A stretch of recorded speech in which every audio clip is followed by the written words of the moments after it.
Pendidikan Islam pada zaman Bani Abbasiyah. Pertama adalah latar belakang.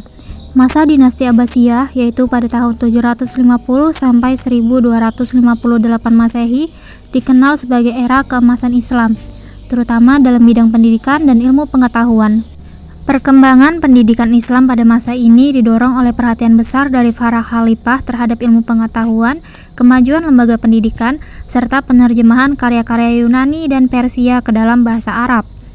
Pendidikan Islam tidak hanya berkembang dalam aspek keagamaan, tetapi juga dalam ilmu umum seperti kedokteran, matematika, filsafat, dan astronomi. Masa keemasan Islam atau sering disebut dengan peradaban Islam dalam bidang pendidikan ditancapkan pada masa Daulah Abbasiyah, yaitu sebuah rezim yang dalam sejarah Islam dinisbahkan dari mana silsilah keluarga Nabi Muhammad SAW, yaitu Al-Abbas atau paman Nabi, dan kemajuan yang pesat diperoleh dinasti Abbasiyah dalam berbagai bidang kehidupan pada masa itu untuk sekadar membandingkan dengan peradaban Islam kini secara jujur diakui dan belum tertandingi. Pertama, mari kita mengenal awal berdirinya Bani Abbasiyah. Kekuatan dinasti Bani Abbas atau Khilafah Abbasiyah sebagaimana disebutkan melanjutkan kekuasaan dinasti Umayyah, di mana pemerintahan Abbasiyah adalah keturunan daripada Al-Abbas, yaitu paman Nabi Muhammad SAW. Pendiri kerajaan Al-Abbas ialah Abdullah As-Saffah bin Muhammad bin Ali bin Abdullah bin Al-Abbas, dan pendirinya dianggap suatu kemenangan bagi idea yang dianjurkan oleh kalangan Bani Hashim setelah kewafatan Rasulullah, agar jabatan khalifah diserahkan kepada keluarga Rasul dan sanak saudaranya. Lebih lanjut, orang-orang Parsi yang masih berpegang pada prinsip hak ketuhanan yang suci terus berusaha menyebarkan prinsip tersebut sehingga mereka berhasil membawa Bani Hashim ke tampuk pemerintahan. Dan pada pandangan publik, umumnya golongan Alawiyin adalah lebih dekat kepada Rasulullah SAW karena kedudukan Fatimah yang menjadi anak baginda dan juga karena kedudukan Ali yang menjadi sepupu dan menantu baginda. Keutamaan Ali yang telah memeluk agama Islam lebih dahulu dari yang lain-lain serta perjuangannya yang terkenal untuk menegakkan Islam. Tetapi, golongan Abbasiyah setelah berkuasa lantas mengumumkan bahwa mereka lebih utama dari Bani Hashim untuk mewarisi Rasulullah karena moyang mereka ialah paman baginda dan pasukan peninggalan tidak boleh diperoleh oleh pihak sepupu. Lalu adapun faktor-faktor pendorong berdirinya dinasti Abbasiyah dan juga penyebab kesuksesan dari Bani Abbasiyah ini. Yang pertama adalah banyak terjadi perselisihan antara Bani Umayyah pada dekade terakhir pemerintahannya. Hal ini diantara penyebabnya yaitu memperebutkan kursi kekhalifahan dan harta. Lalu yang kedua, pendeknya masa jabatan khalifah di akhir-akhir pemerintahan Bani Umayyah, seperti Khalifah Yazid bin Al-Walid lebih kurang memerintah sekitar 6 bulan. Yang ketiga, dijadikan putra mahkota lebih dari jumlah 1 orang, seperti yang dikerjakan oleh Marwan bin Muhammad yang menjadikan anaknya Abdullah bin Ubaidillah sebagai putra mahkota. Yang keempat, bergabungnya sebagai afrad keluarga Umayyah kepada mazhab-mazhab agama yang tidak benar menurut syariah, seperti Al-Qadariyah. Yang kelima, hilangnya kecintaan rakyat pada akhir-akhir pemerintahan Bani Umayyah. Yang keenam, kesombongan pembesar-pembesar Bani Umayyah pada akhir pemerintahannya. Lalu yang ketujuh, timbulnya dukungan dari Al-Mawali atau bagian dari non-Arab. Selanjutnya, yang paling penting adalah tujuan pendidikan pada masa Abbasiyah. Di sini ada 2 tujuan. Yang pertama yaitu tujuan keagamaan dan akhlak seperti pada masa sebelumnya. Anak-anak didik diajar membaca menghafal Al-Quran karena hal itu suatu kewajiban dalam agama, supaya mereka mengikuti ajaran agama dan berakhlak menurut agama. Begitu juga mereka diajar ilmu tafsir, hadis, dan sebagainya adalah karena tuntutan agama. Yang kedua adalah tujuan kemasyarakatan, yaitu pemuda-pemuda belajar dan menuntut ilmu supaya mereka dapat mengubah dan memperbaiki masyarakat dari masyarakat yang penuh kejahilian menjadi masyarakat yang bersinar ilmu pengetahuan, dari masyarakat yang mundur menjadi masyarakat yang maju dan makmur. Selanjutnya adalah perkembangan lembaga pendidikan Islam. Sebelum timbul sekolah dan universitas yang kemudian dikenal sebagai lembaga pendidikan formal, dalam dunia Islam sebenarnya telah berkembang lembaga pendidikan Islam yang bersifat non-formal. Di antaranya adalah kutab sebagai lembaga pendidikan dasar atau sebagai tempat belajar menulis. Lalu ada pendidikan rendah di istana, yaitu untuk anak-anak para pejabat, berdasarkan bahwa pendidikan itu hanya harus bersifat menyiapkan anak didik agar mampu melaksanakan tugas-tugasnya kelak setelah ia dewasa. Lalu ada toko kitab, yang berfungsi sebagai tempat berjual beli kitab-kitab yang telah ditulis dalam berbagai ilmu pengetahuan yang berkembang pada masa itu. Mereka membeli dari para penulisnya, kemudian menjualnya kepada siapa yang berminat untuk mempelajarinya. Lalu ada juga majelis atau salon kesusasteraan, yaitu suatu majelis khusus yang diadakan oleh khalifah untuk membahas berbagai macam ilmu pengetahuan. Majelis ini bermula sejak zaman Khalifah Rasyidin, yang biasanya memberikan fatwa dan musyawarah dan diskusi dengan para sahabat untuk memecahkan berbagai masalah yang dihadapi pada masa itu. Biasanya mereka bertemu di masjid. Lalu ada badiyah atau padang pasir, dusun tempat tinggal Badui. Khalifah-khalifah biasanya mengirimkan anak-anaknya ke badiah-badiah ini untuk mempelajari bahasa Arab yang fasih dan murni, dan juga untuk mempelajari pula syair-syair serta sastra Arab dari sumbernya yang asli. Lalu ada rumah sakit. Di sini bukan hanya berfungsi sebagai tempat merawat dan mengobati orang-orang sakit, tetapi juga mendidik tenaga-tenaga yang berhubungan dengan perawatan dan pengobatan, sehingga bisa berkembang ilmu kedokteran dan ilmu obat-obatan atau farmasi. Lalu ada perpustakaan. Buku adalah merupakan sumber informasi berbagai macam ilmu pengetahuan yang ada dan telah dikembangkan oleh para ahlinya. Orang dapat dengan mudah belajar dan mengajarkan ilmu pengetahuan yang telah tertulis dalam buku.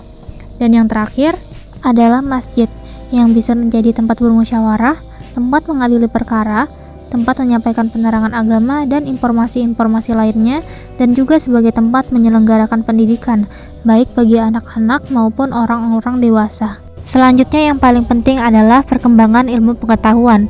Perkembangan ilmu pengetahuan yang berlangsung pada zaman ini hampir belum ditemukan kesamaannya dalam perkembangan peradaban dunia Islam sesudahnya, yaitu masa antara tahun 750 sampai 935 Masehi, yang merupakan puncak perkembangan ilmu pengetahuan dan peradaban Islam yang ditandai dipraktekkannya kehidupan Islam yang demokratis sebagai ciri orang beradab.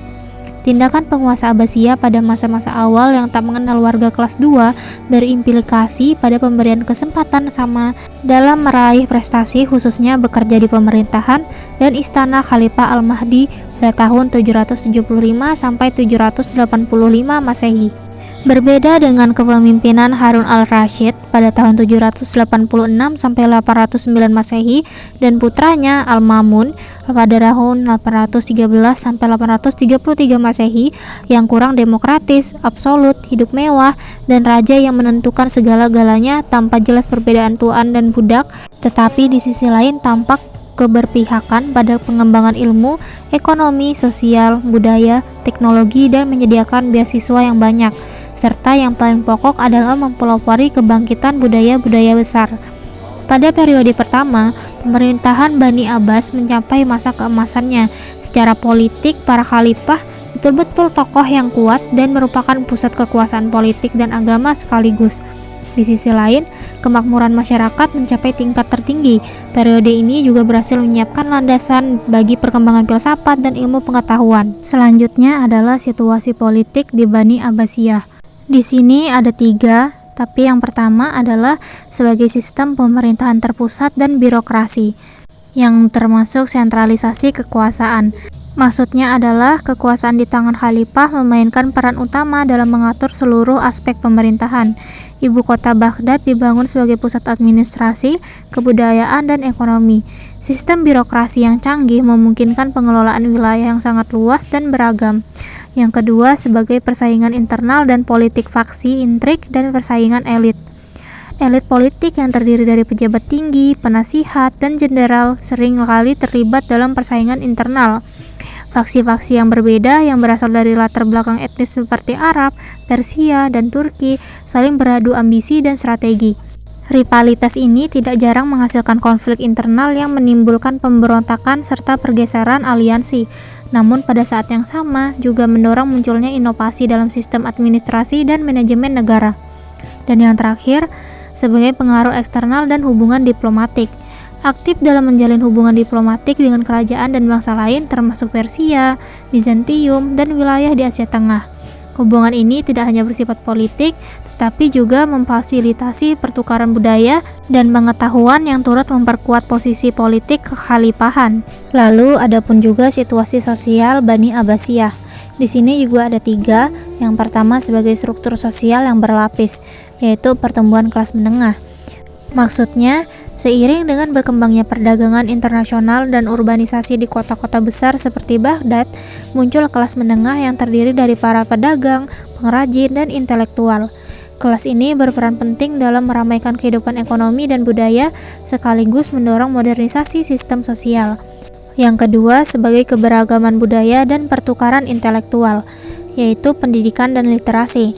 Maksudnya, sebagai penyebaran pendidikan melalui kutab dan madrasah turut meningkatkan tingkat literasi dan kesadaran intelektual.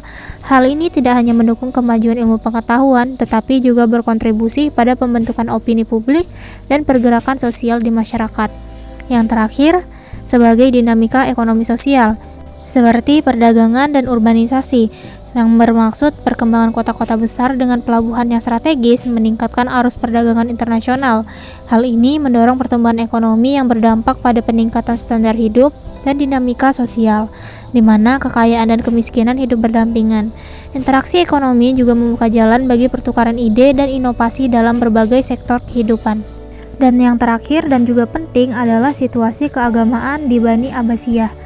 Tidak hanya mencerminkan pemahaman spiritual, tetapi juga menjadi pondasi penting dalam pembentukan identitas dan kebijakan negara. Di antaranya adalah yang pertama sebagai perkembangan teologi dan aliran pemikiran, yang terbagi menjadi dua di antaranya. Yang pertama yaitu tadi kemunculan aliran teologi. Aliran seperti Asy'ariyah dan Maturidiyah muncul sebagai upaya untuk menetapkan kerangka pemikiran Islam yang lebih sistematis dan rasional.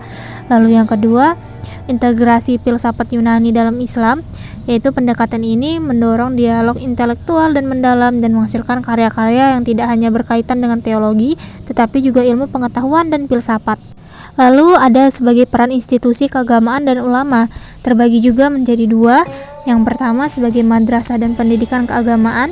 Melalui pendidikan ini, para ulama tidak hanya menyebarkan ajaran agama, tetapi juga menanamkan nilai-nilai intelektual dan etika kepada masyarakat. Yang kedua, sebagai keterlibatan ulama dalam pemerintahan. Pengaruh mereka membantu menjaga keseimbangan antara kekuasaan politik dan norma-norma keagamaan serta memastikan penerapan keadilan sosial. Selanjutnya juga berfungsi sebagai pluralisme dan toleransi beragama, yang dibagi menjadi dua juga. Yang pertama, kehidupan beragama yang multikultural. Keberagaman ini menciptakan lingkungan di mana dialog antar agama berlangsung, memperkaya tradisi intelektual dan budaya.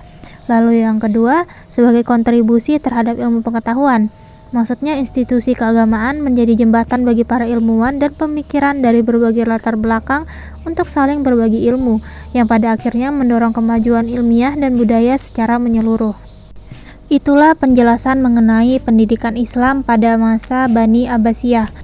Dan dapat ditarik kesimpulannya, yaitu pendidikan Islam pada masa Bani Abbasiyah mengalami perkembangan yang sangat pesat, ditandai dengan lahirnya berbagai lembaga pendidikan seperti madrasah dan baitul hikmah. Kemajuan ini tidak lepas dari dukungan khalifah yang menghargai ilmu pengetahuan serta peran ulama dalam mengembangkan berbagai disiplin ilmu. Pada masa ini, kajian ilmu tidak hanya terbatas pada ilmu agama, tetapi juga mencakup filsafat, kedokteran, matematika, dan sains. Kemajuan pendidikan Islam pada era Bani Abbasiyah juga didukung oleh penerjemahan besar-besaran karya ilmuwan Yunani, Persia, dan India ke dalam bahasa Arab. Hal ini memperkaya wawasan intelektual umat Islam dan berkontribusi pada perkembangan peradaban dunia. Namun, kejayaan ini mulai meredup akibat konflik politik, perpecahan internal, serta serangan dari luar seperti serangan Mongol yang menghancurkan pusat-pusat ilmu pengetahuan. Kurang lebihnya, seperti inilah kesimpulan yang dapat ditarik dari materi ini.